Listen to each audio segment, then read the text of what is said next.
Hello Roblox Maximo community, and today I'll give you a guide for Relentless. I'll be breaking down this mode into 3 different chapters: before you clock in, aka before you start the shift, once you clock in your shift, and throughout the night, and after you finish with all your tasks and there's still a little bit of time left over.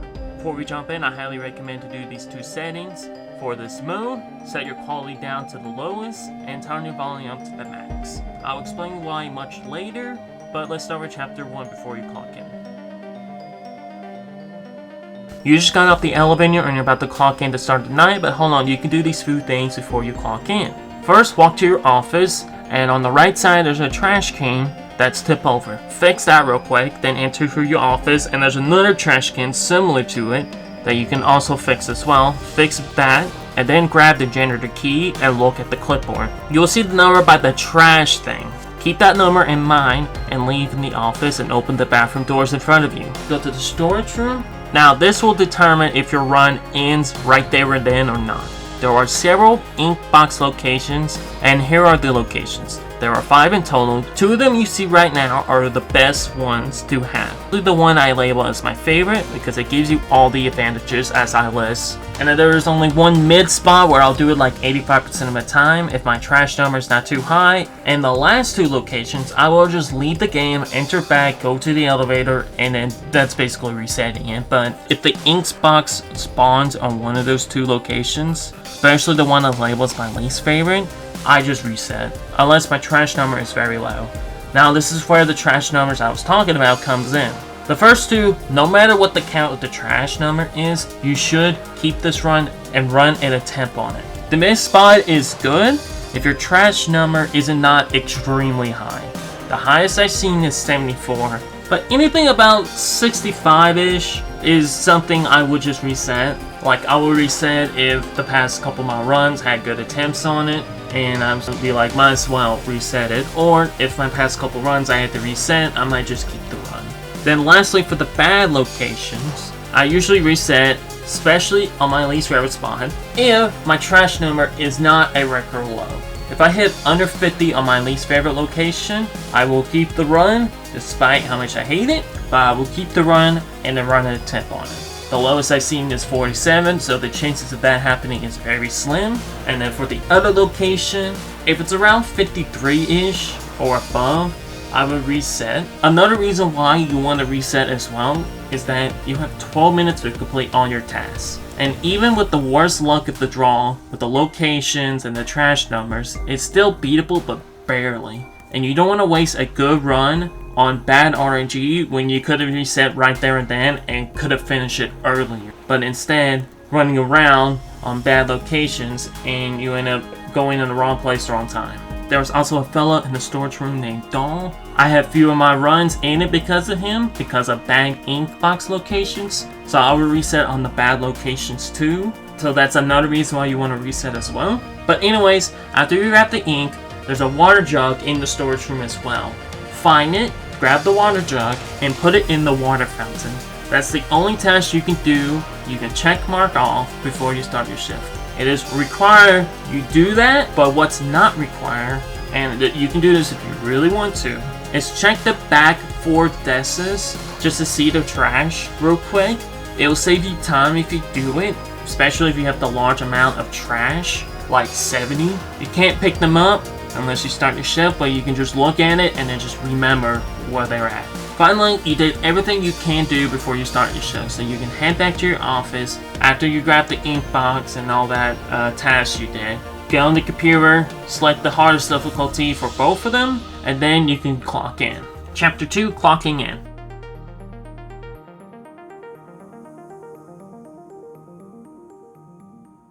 This chapter is going to be a bit of a mess. I try my best to put it in order as best as I can. There will be times where I kind of go a little bit all over the place. I will put timestamps for each moment in this chapter or mini chapters to help you out. Now you just clock in. The first thing you want to do is start up the printer and keep it going. Once you start it up, immediately grab one of those 3 boxes on your right and rapidly tap your sprint button, which is probably your shift button in this case. This is the best way to get to the storage room, is tap the sprint button. This will help you not lose your stamina very quickly and will get you there the quickest. Once you reach the storage room, drop the box by the door.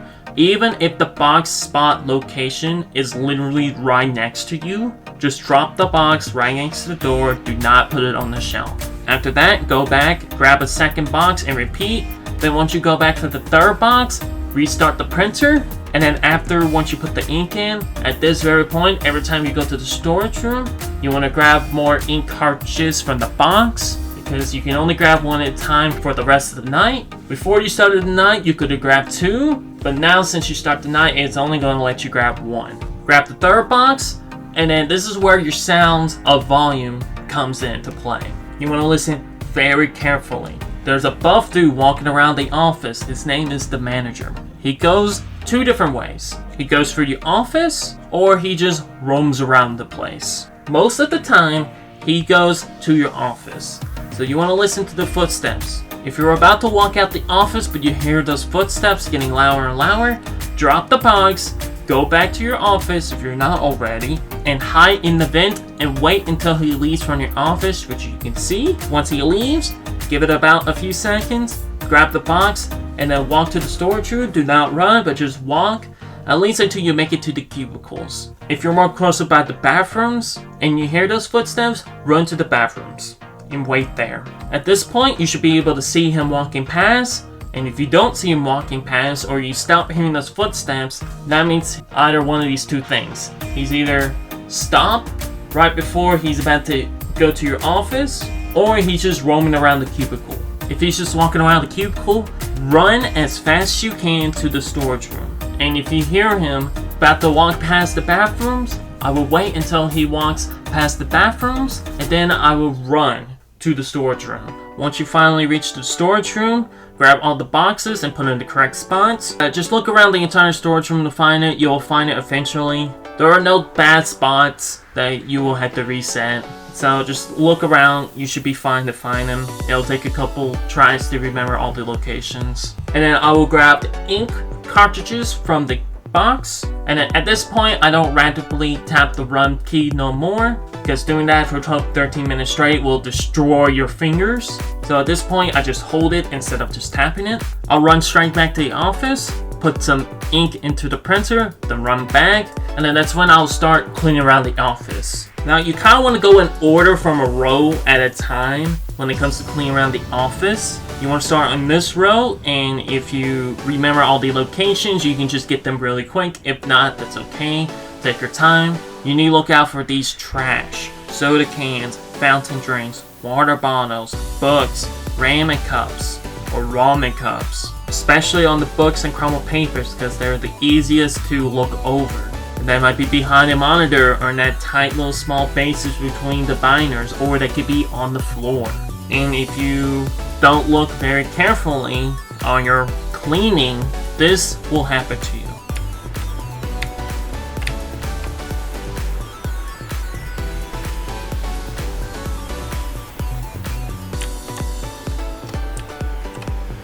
Alright, that should be the last trash I need to get. Okay.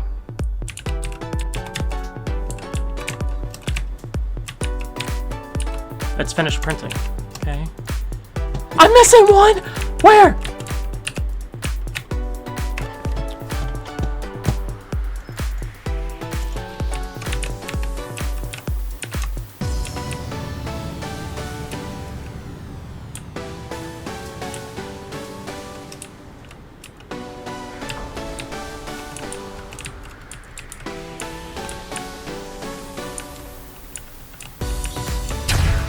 It has to be over here. Must have missed one right here. I can't believe it. I missed one. I missed one trash. And I got everything else. For the next few minutes, you want to repeat these steps. Go to the office, put some new ink into the printer. Run to the storage and pick up some ink. Do a roll, about 4 discs of cleaning, and then repeat. And you want to stay in that area. You do not want to go into the other area until the printer is done. Now at some point during your run, your lights will be turned off. There are a few characters that appear in the dark. But at the moment, we're going to talk about one guy in particular. Unfortunately, I don't know his name, and for some reason I can't find his name. So for the sake of this video, we're gonna call him Stalker. Now there are two ways to detect Stalker, or to know if he's nearby you or not. He plays a noise, and it sounds like this.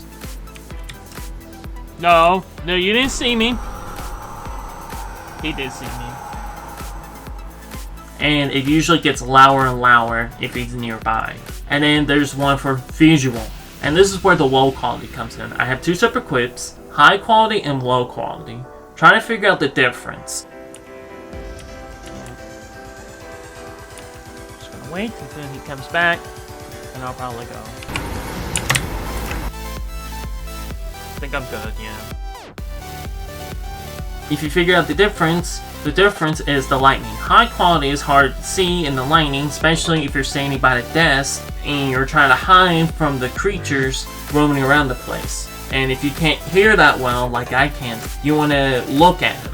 And it's hard to see him on high quality because the lightning is just weird for it. However, on low quality, you can see it clear as day.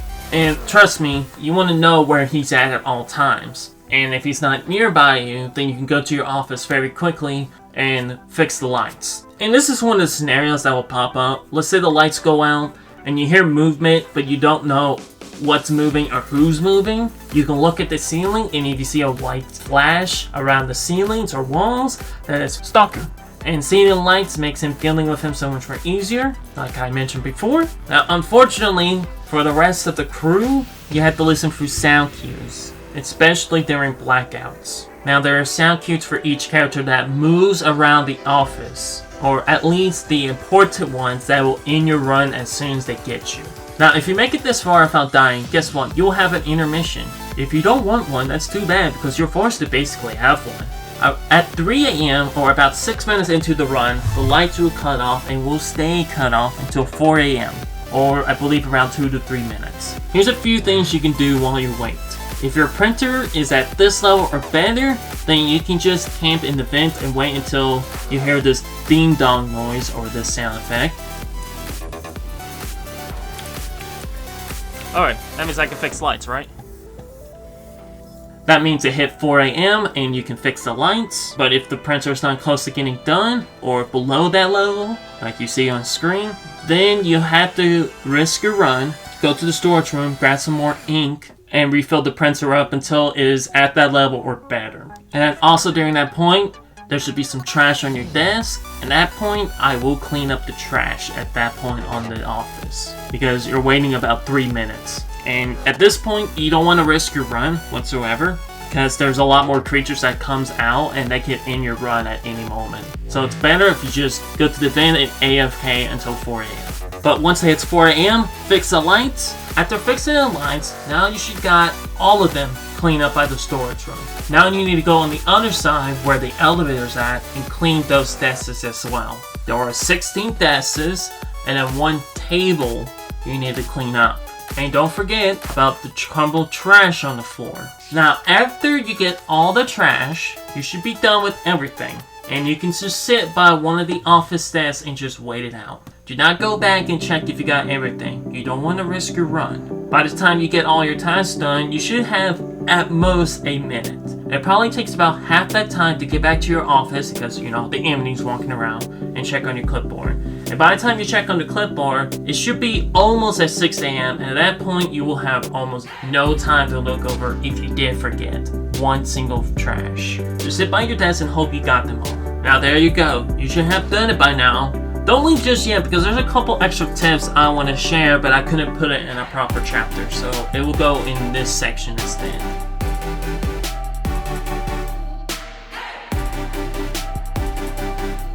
Let's say you're running around and like the manager is walking towards you now because he has spotted you. The worst possible spot to hide in is the cubicle desk. Especially if they're looking at you. If they're looking at you and you decided to hop in one of those desks, well, they're just gonna walk up to your desk and then just get you. That's probably the worst spot you want to do, so do one of these two things. Either run to a vent or run around the place until they have lost you and then they'll just start wandering around. At that point, then you can hide by the desk. The dog only appears at the 3 a.m. blackout. He or she is not a big threat because, well, you should be camping at that point. And let's say you do have to go grab some ink. Best thing is just take your time. The dog is pretty fast and can go basically anywhere. On my winning run, I haven't seen the manager once in my entire run, and because of that, you might need some luck to get a winning run, like I did. Now, what I've been told is that there's these people that just look like you named mimics. They're supposed to stop your printer, but I can prove that they don't. Here's a clip of it. I have several of the same scenarios of that happening, so I feel confident to say, yeah, they won't stop your printer. That is pretty much it. I hope you enjoy it. I'll see you in the next video.